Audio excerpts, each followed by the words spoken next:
The function h is defined by h of x equals 4x plus 28. The graph of y equals h of x in the xy plane has a x-intercept at a, 0 and a y-intercept at 0, b, where a and b are constants. What is the value of a plus b?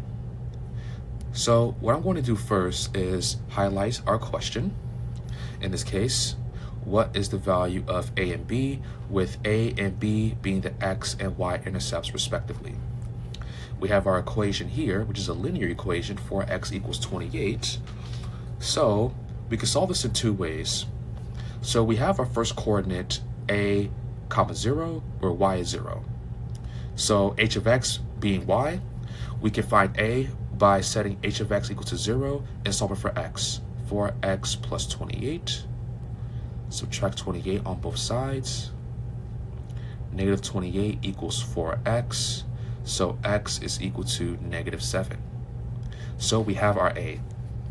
Now to find our b, right, x is 0, so b would be y. So I'm going to write my equation again. Y equals 4x plus 28. And once again, in this case, x is 0, so this is 0. Y equals 28. So we have our b. So this is our b, that's our a. So a plus b, 28 minus 7 plus negative 7, or minus 7, same thing. That would be a positive 21, which is a.